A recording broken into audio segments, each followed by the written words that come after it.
Hello everyone. I hope you all are fine during this quarantine time, and I do know that everything is shut, nothing is going on, and school is also shut. So you must be finding very difficulty learning. But I think because of online classes, it must have become easy for you to learn everything.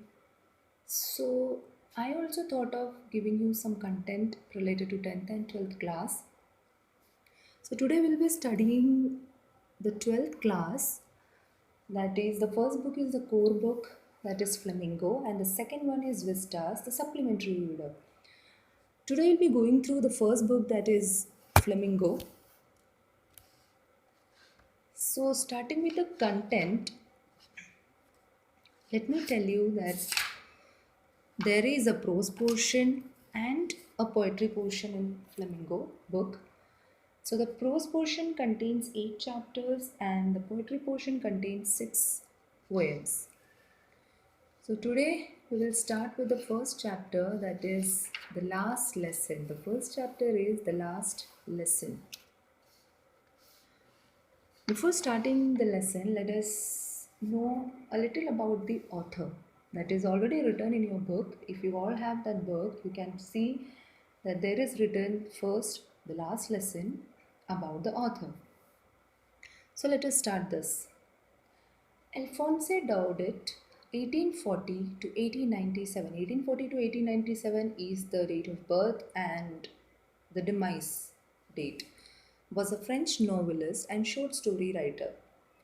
The last lesson is set in the days of the Franco-Prussian War 1870 to 1871, in which France was defeated by Prussia led by Bismarck. Prussia then consisted of what now are the nations of Germany, Poland, and parts of Austria. In the story, the French districts of Alsace and Lorraine have passed into Prussian hands. Read the story to find out what effect this had on life at school. So, as you all are in 12th class, you may understand by reading only that what is written in this. Still, I will give you, I will be both speaking in English and Hindi, both the languages. So it is written that the author, he 1840 to 1897, his birth date and the demise date. He was a French novelist and a short story writer he was. And the last lesson is set in the days of the Franco-Persian War. जब ये lesson लिखा गया था तब Franco Persian का France और Persia का war चल रहा था and the date the year is also given that is 1870 to 1871 in which France was defeated by Persia, जिसमें फ्रांस और पर्शिया के वॉर में फ्रांस जो है वो हार गया था पर्शिया से, और पर्शिया की मदद कौन कर रहा था, उसको लीड कौन कर रहा था, Bismarck. Persia then considered of what now are the nations of Germany, Poland and parts of Austria. Persia के पास उस time Persia was included with Germany, Poland and parts of some Austria. In this story, the French districts of Alsace and Lorraine have passed into Persian hands. अब यहाँ पे क्या हो रहा है, France और पर्शिया के बीच में जो वॉर हुआ था 1872-71 में, उसमें फ्रांस हार गई थी पर्शिया से और पर्शिया को लीड कर रहा था बिस्मार्क. पर्शिया के पास उस टाइम जर्मनी, पोलैंड और कुछ ऑस्ट्रिया के पार्ट्स हुआ करते थे, और जबकि अब फ्रांस हार चुका है तो फ्रांस के जो डिस्ट्रिक्ट थे एल्सेस और लॉरेन, वो भी अब दोनों पर्शिया के हाथ में जा चुके हैं. Read the story to find out what effect this had on to at school. इस लेसन पढ़ के हमें ये पता चलेगा कि after this war happen, after the war of France and Persia in which Persia was Persia got victory, तो उसमें वहाँ के जो स्कूल की लाइफ थी उसमें क्या बदलाव आया, what effect did they had on the school. उसी के जस्ट नीचे there is given notice this expressions in the text, infer their meaning from the context. There are some words given which is in this lesson also. तो आपको जहाँ जहाँ वो word मिलेगा, आपको you have to understand the expression of that word कि उसका actually infer meaning क्या हो सकता है. So let us start the chapter. I started for school very late that morning and was in great dread of a scolding, especially because M. Hamel had said that he would question us on participles and I did not know the first word about them. So here the lesson is starting with I, that is I is a narrator here. So narrator, that day the narrator was very late for his school, and he was very fear that he will be scolded by M Hamill. क्यों? क्योंकि he would be asking questions on participles, क्योंकि M हैमल जो उसका teacher है वो participles पे कुछ questions narrator से करने वाले थे, स्कूल में वो क्वेश्चंस होने वाले थे। And I did not know the first word about them, and what narrator is saying that मुझे तो उसका एक शब्द भी नहीं आता था। For a moment I thought of running away and spending the day out of doors. कुछ देर के लिए मैंने ऐसा सोचा कि मैं यहाँ से भाग जाऊँ। It was so warm so bright. वो भाग जाओ इसलिए सोच रहा था क्योंकि उसे बाहर की जितनी भी चीज़ें, वो it was so warm and so bright for him कि उसने सोचा कि अब आज का दिन मैं सारा अपना बाहर बिताऊंगा। The words were chirping at the edge of the woods and in the open field back of the sawmill the Persian soldiers were drilling. क्या हो रहा था जब वो बाहर का नज़ारा देख रहा था? द बर्ड्स वर चिपिंग, और जो पर्शियन सोल्जर्स थे दे वर ड्रिलिंग। ड्रिलिंग मतलब होता है एक तरह का मार्च करना, मार्च पास जैसा एक तरह का मार्च करना, सब एक ही जैसे काम कर रहे हो। It was all much more tempting than the rule for participles. और नरेटर जो था he was very attracted by all those scenario. He thought that it is very good to go outdoors rather than studying participles. But I had the strength to resist and hurried off to school. लेकिन narrator क्या बोलता है कि I had the strength to resist, मैं अपने आप को रोक सकता था वो सब सिनेरियो से, और मैं स्कूल के लिए निकल गया। When I passed the town hall, there was a crowd in front of the bulletin board. जब मैं टाउन हॉल तक पहुंचा तो मैंने देखा कि वहाँ पे बहुत क्राउड है, और वहाँ पे एक बुलेटिन बोर्ड लगा हुआ है। For the last 2 years of our bad, all our bad news had come from there. And what narrator is saying that whenever a news comes though, it is always shown on that bulletin board. Bulletin board is also called a notice board, news board, जहाँ पे भी news और notice सारे लगाए जाते हैं। The lost battles, the draft, the orders of the commanding officer. कौन कौन सी तरह के न्यूज़ आते थे? The lost battles, the drafts, the order of the commanding officers, ये जितने भी न्यूज़ आते थे वो सब उस बुलेटिन बोर्ड पे लगाए जाते थे। And I thought to myself, और मैंने एक बार सोचा without stopping, what can be the matter now. और मैंने सोचा कि इस बार क्या मैटर होगा। Then, as I hurried by as fast as I could go, the blacksmith watcher who was there with his apprentice reading the bulletin called after me. और जैसे ही मैं भागा वो देखने के लिए, तो वहाँ पे एक ब्लैक स्मिथ खड़ा था, उसका नाम था वॉचर, जो वहाँ पे खड़ा हुआ था अपने लर्नर, अपेरेंटाइज मतलब क्या होता है, लर्नर्स के साथ में, जो कुछ सिखाया जाता है जिनको, और वो लोग भी वहाँ पे बुलेटिन पढ़ रहे थे। और उसने मुझे बुलाया, ब्लैक स्मिथ ने मुझे बुलाया, don't go so fast bub, you will get to your school in plenty of time. उसने कहा कि इतनी जल्दी जल्दी मत जाओ, तुम्हारे पास अभी काफ़ी समय है कि तुम स्कूल टाइम से पहुंच जाओगे। I thought he was making fun of me, मुझे लगा शायद वो मेरा मजाक उड़ा रहा है। And reach miss M Hamel's little garden all out of breath, और मैं थका हारा एम हैमल के गार्डन तक पहुंच गया। Usually, when school began, there was a great bustle which could be heard out in the street. The narrator is saying that usually when a school begins, there is a lot of hustle and bustle there, बहुत शोर होता है, और street की सारी आवाज़ें आती है, opening and closing of desk, and lessons repeat and in unison, lesson जो बार बार रिपीट किए जाते हैं, और जो डेस्क क्लोज ओपन किए जाते हैं, इन सब की आवाज़ बहुत ज़ोर ज़ोर से आती है। with our hands over one ears to understand better, and the teacher's great ruler rapping on the table। और किस किस चीज़ों की आवाज़ आती है जब टीचर अपने अपने उनके हाथ में जो लकड़ी होती है, जो रूलर होता है, उसको डेस्क पे बार बार मारती है, तो इन सब चीज़ों की आवाज़ हमेशा यूजुअली वहाँ पे कंपाउंड में आती है। But now it was all so still, I had counted on the commotion to get to my desk without being seen. और आज बिल्कुल सब कुछ शांत था, और मैं हमेशा क्या करता था, I had depended on the commotion to get to my desk। हमेशा इतना शोर होता था कि मैं चुपचाप से अपने डेस्क पे जाकर बैठ जाता था। But of course that day everything had to be as quiet as Sunday morning. लेकिन उस दिन संडे मॉर्निंग वाले दिन सब कुछ बहुत ही शांत था। Through the window I so my classmates already in their places. और मैंने देखा विंडो के थ्रू कि मेरे जितने भी क्लासमेट्स थे वो ऑलरेडी अपने बेंचेस पे बैठे हुए थे। And M. Hamel walking up and down with his terrible iron ruler under his arm। और मैंने क्या देखा, that M. Hamel is walking आगे पीछे वो घूम रहे हैं। I had to open the door and go in before everybody. और उस दिन सब कुछ इतना शांत था संडे मॉर्निंग के दिन कि मुझे डोर ओपन करके सबके सामने से जाकर वहाँ पर बैठना पड़ा।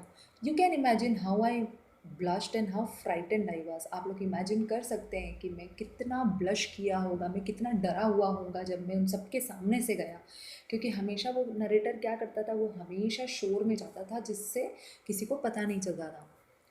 But nothing happened. M. Hamel saw me and said very kindly, "Go to your place quickly." लेकिन मैंने जैसा सोचा वैसा कुछ हुआ नहीं। एम हैमिल ने मुझे देखा और उन्होंने मुझसे काइंडली बोला कि "Go to your place quickly." Little France. Now here we know the name of the narrator, that is France. जहाँ जहाँ आई आया है वहाँ वहाँ नरेटर का नाम है और नरेटर कौन है? France. We were beginning without you.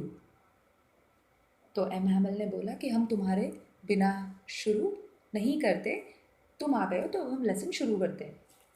I jumped over the bench and sat down at my desk. मैं बेंच के ऊपर से कूदा और मैं अपनी डेस्क पर बैठ गया। Not till then, when I had got a little over my fright, did I see that our teacher had on his beautiful green coat. तब मैंने अपने डर पर काबू पाया। I got a little over my fright. मैंने अपने डर पे काबू पाया और मैंने देखा कि आज तो हमारे टीचर ने he had on his green beautiful coat. आज उन्होंने एक ग्रीन ब्यूटिफुल कोट पहना है। His frilled shirt and the little black silk cap all embroidered that he never wore except on inspection and price days। और उन्होंने इस तरह का एक ड्रेस पहन रखा था, एक ब्लैक सिल्क कैप के साथ में एम्ब्रॉयडर्ड, सब कुछ बहुत एम्ब्रॉयडरी थी उसमें। और ये वो रेगुलर डेज में नहीं पहनते थे, वो कब पहनते थे? जब कोई इंस्पेक्शन होता था या कोई सेरेमनीज होती थी। Besides, the whole school seemed so strange and solemn। और उसके अलावा सब कुछ बहुत शांत था, बहुत पीस था। But the thing that surprised me most was to see on the back benches that were always empty, the village people sitting quietly like ourselves। और मैंने क्या देखा? I was surprised to see कि class के जो last benches थे जो हमेशा खाली होते थे, वहाँ पे आज कुछ विलेजर्स आके बैठे हुए हैं। Old Hauser with his three-cornered hat, the former mayor, the former postmaster and several others besides। ये जितने भी लोग थे जिनका नाम अभी मैंने लिया, द ओल्ड हाउसर और उनके साथ में फॉर्मर मेयर थे, फॉर्मर पोस्टमास्टर थे, ये लोग सब पीछे बेंच पे बैठे हुए थे। Everybody looked the edges and he held it open on his knees with his great spectacles lying across the pages। Everybody looked sad. सब लोग बहुत दुखी दिख रहे थे। और जो हॉजर था, he had brought an old primer, thumbed the edges and he had it open on his knees. जो ओल्ड हॉजर था उसके पास एक ओल्ड प्राइमर था। ओल्ड प्राइमर क्या होता है? बच्चों की किताब। एक बच्चों की किताब थी उसके पास में जो उसने अपने पैरों पे खोल के रखी थी। और उसके साथ में उसने अपना चश्मा भी उस पेजेस पे रखा हुआ था। While I was wondering about it all, M. Hamel mounted his chair and in the same grave and gentle tone which he had used to me said, "My children, this is the last lesson I shall give you." अब जब मैं इन सब चीज़ों के बारे में wonder कर रहा था, जब इन सब चीज़ों के बारे में सोच रहा था, इतने में ही जो एम हैमल है, हमारे जो सर है, वो एकदम से अपने चेयर से उठते हैं और हमेशा जो जिस टोन में वो बात करते हैं, उन्होंने उस टोन में हमसे बोला that my children, this is the last lesson I shell give you. The order has come from Berlin to teach only German in the schools of Alice and Lauren। और बर्लिन से हमें ये order आया है कि हमें सिर्फ और सिर्फ जर्मन्स को पढ़ाना है। That from Berlin to teach only German in the schools of Alice and Lorraine. Alice और लॉरेन के डिस्ट्रिक्ट में हम सिर्फ जर्मन्स को पढ़ा सकते हैं। The new master comes tomorrow. और जो नया मास्टर है आपका वो कल आएगा। This is your last French lesson. क्यों ये सब क्यों हो रहा है? Because starting of the lesson ही हमने पढ़ा that they had a war between France and Persia, जिसमें फ्रांस जो थी वो हार गई थी और जो पर्शियंस थे वो जीत गए थे। इस वजह से जर्मन्स वहाँ पे उन्होंने रूल करना शुरू कर दिया। फ्रांस वहाँ से हट गया, इसलिए वो जो फ्रेंच लैंग्वेज थी वो भी वहाँ से हट गई। और जो एम हैमल थे वो फ्रेंच पढ़ाते थे, इसलिए उन्होंने कहा that this is your last French lesson, I want you to be very attentive today. What a thunderclap these words were to me. And जब फ्रांस ने ये सब सुना तो he was very surprise to hear this from M. Hamel. Oh, the riches that was what they had put up at the town hall. तब उसे समझ में आया कि अच्छा तो ये वहाँ पे ये वो टाउन हॉल में लगा हुआ था, ये वो बुलेटिन बोर्ड पे लगा हुआ था. My last French lesson. Why? I hardly knew how to write. तब फ्रांस को बहुत बुरा लग रहा है. He's saying, "Oh my God, this is my last French lesson. How could it be? मैंने तो अभी तक कुछ पढ़ा भी नहीं है. I should never learn anymore. अब मैं आगे कुछ पढ़ भी नहीं पाऊँगा. I must stop there then. Oh, how sorry I was for not learning my lessons, for seeking birds' eggs and going sliding on the Saar."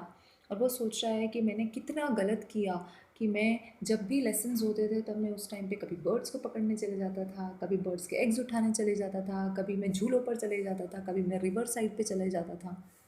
My books that had seemed such a nuisance a while ago, so heavy to carry, my grammar and my history of the saints, were old friends now that I could not give up. और वो अब ये सोच रहा है कि एक time पे ये सारी किताबें मेरे लिए बहुत बोझ हुआ करती थी, लेकिन आज मैं उन्हीं को अपना दोस्त बनाना चाहता हूँ, मैं उन पर गिव अप नहीं करना चाहता. एंड एम हैमल टू, और मैं एम हैमल को भी नहीं छोड़ना चाहता. The idea that he was going away, that I should never see him again, made me forget all about his ruler and how cranky he was. और जैसे ही मैंने ये सुना कि एम हैमल जाने वाले हैं तो मैं वो सब चीज़ें भूल गया कि किस तरह से एम हैमल हमें डांटते थे, किस तरह से उनके हाथ में हमेशा एक रूलर हुआ करता था, किस तरह से वो रूडली बात किया करते थे. Poor man, it was in honor of this last lesson that he had put on his fine Sunday clothes. और वो बहुत ही दुखी होकर बोलता है कि इसलिए शायद ये आज उनका फ्रेंच का लास्ट चैप्टर है, लास्ट लेसन है, शायद इसीलिए आज उन्होंने संडे क्लोथ्स पहने हैं अपने. And now I understood why the old man of the village was sitting there in the back of the room. और अब मुझे समझ आया कि क्यों ये सारे लोग आज आके विलेज के लोग आके पीछे बैठे हुए हैं. It was because they were sorry too that they had not gone to school more. और उन्हें भी बहुत बुरा लग रहा है कि वो भी अभी तक स्कूल नहीं जा पाए. It was their way of thanking our master for his 40 years of faithful service. और इस तरह से वो विलेजेस सब आके अपने मास्टर को थैंक यू बोलना चाहते थे कि 40 years उन्होंने उन्हें वहाँ पढ़ाने में दिया. And of showing their respect for the country that was theirs no more. और वो अपनी कंट्री को एक रिस्पेक्ट भी दे रहे थे जो कि अब उनकी नहीं रही. वो कंट्री कौन सी? वो कंट्री है France. While I was thinking of all this, I heard my name called. और जब मैं इन सब चीज़ों के बारे में सोच रहा था, I suddenly heard my name. Someone is calling my name. It was my turn to recite. अब मेरा टर्न था कि मैं कुछ बोलूँ. What would I not have given to be able to say that dreadful rule for the participle all through very loud and clear and without one mistake?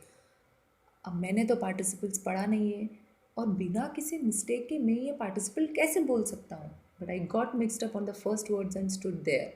और मैंने जैसे ही बोलना शुरू किया मैं पूरा मिक्सअप हो गया, मैं सब कुछ भूल गया. Holding on to my desk, my heart beating and not daring to look up. और मेरा हार्ट बहुत तेज़ी से धड़कने लगा और मैं ऊपर नहीं देख पाया.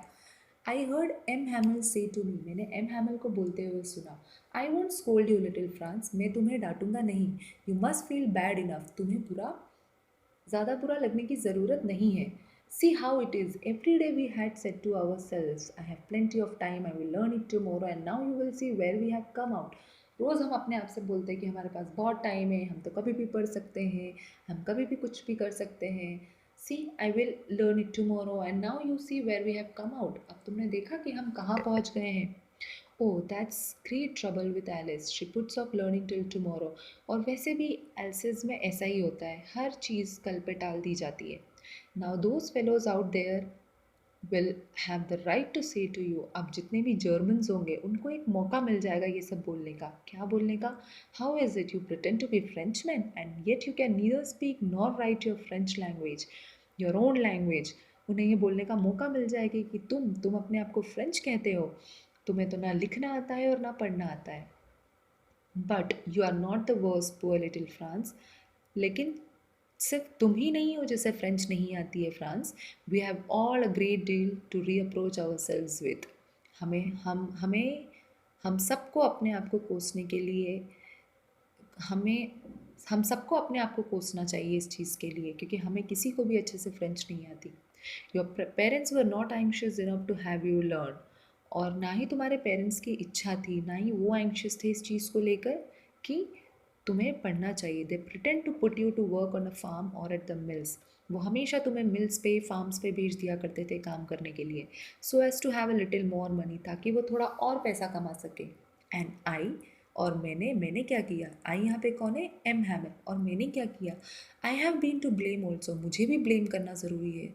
Have I not often sent you to water my flowers instead of learning your lessons? क्या मैंने तुम्हें फ्लावर्स को वाटर करने के लिए नहीं भेजा, फ्लावर्स में पानी डालने के लिए नहीं भेजा, जबकि जब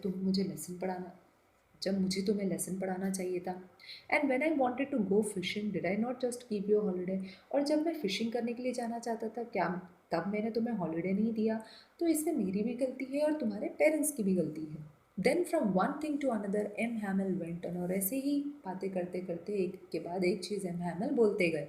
to talk of the French language, वो फ्रेंच लैंग्वेज के बारे में बताते गए, saying that it was the most beautiful language in the world. उन्होंने कहा कि ये वर्ल्ड की सबसे ब्यूटिफुल लैंग्वेज है। The clearest, the most logical, that we must guard it among us and never forget it. क्यों? क्योंकि इसे हमें हमेशा बचा कर रखना चाहिए और इसे कभी भूलना नहीं चाहिए। Because when a people are enslaved, as long as they hold fast to their language, it is as if they had the key to their prison. This is a phrase है ना, आप इसको बहुत अच्छी तरीके से यूज़ कर सकते हैं कि जब तक आपको अपनी लैंग्वेज पता है, तब तक आपको कोई गुलाम नहीं बना सकता। और अगर आपको किसी ने गुलाम बनाया भी है, तो आपको उस गुलामी से बाहर आने की चाबी आपके पास है, अगर आपको किसी ने गुलाम बनाया है तो। इसलिए आपको अपनी लैंग्वेज आना बहुत ज़रूरी है। Then he opened a grammar and read us our lesson. फिर उन्होंने ग्रामर की बुक उठाई और उन्होंने लेसन पढ़ना शुरू किया। I was amaze to see how well I understood it, और मुझे अपने आप पर भरोसा नहीं हो रहा था कि मैंने कितनी अच्छे से सब कुछ समझा। All he said seemed so easy, I think too that I had never listen so carefully. और जो भी उन्होंने हमें सिखाया वो इतना ईजी था, मुझे तो पता ही नहीं था कि इतने अच्छे से कभी मैं समझ सकता हूँ। और शायद मैंने कभी इतने अच्छे से उन्हें सुनने की कोशिश नहीं की। And that he had never explain everything with so much patience, और शायद एम हैमल ने भी इतनी पेशेंटली कभी कुछ पढ़ाने की कोशिश नहीं की। It seemed almost as if the poor man wanted to give us all he knew. ऐसा लग रहा था कि जाते जाते आखिरी दिन में एम हैमल सब कुछ सारा ज्ञान देकर जाना चाहते हैं। And to put it all into our heads at one stroke, और एक ही बार में सब कुछ हमारे सिर में डालना चाहते हैं। After the grammar we had a lesson in writing, उसके बाद हमारा राइटिंग पोर्शन आया। That day M Hamel had new copies for us, और उस दिन एम हैमल हमारे लिए न्यू कॉपीज़ लेकर आए। Return in a beautiful round hand, friends else's, और उसमें बहुत ही अच्छे शब्दों में लिखा हुआ था France else's. They look like little flags floating everywhere in the school room, hung from the road at the top of her desk. और ऐसा लग रहा था कि हर जगह फ्लैग्स उड़ रहे हैं, फ्रांस के फ्लैग्स उड़ रहे हैं। You ought to have seen how everyone set to work and how quiet it was. देखा, नरेटर हमसे पूछ रहा है कि आप सबने देखा ही होगा, आप सबने देखा कि सब कुछ कितना शांत है, सब कुछ कितने आराम से अपना काम कर रहा है। The only sound was the scratching of the pen, और सिर्फ किसकी आवाज़ आ रही थी? पेन की आवाज़ आ रही थी, जो कि पेपर पे लिखा जा रहा था जिससे। Once some beetles flew in but nobody paid any attention to them, और जब बीच बीच में छोटी मोटी मक्खियाँ भी आई, तब भी उस पर किसी ने ध्यान नहीं दिया। Not even the littlest ones, जो छोटे छोटे बच्चे थे उन्होंने भी नहीं। Who work right on tracing their fish hooks as a that was French too. और वो लोग आपस में हर चीज़ों के साथ खेल रहे थे। छोटे बच्चे जो थे वो फिश हुक्स के साथ खेल रहे थे, और ऐसा लग रहा था कि सब लोग सभी चीज़ों को फ्रेंच सिखाने की कोशिश कर रहे हैं।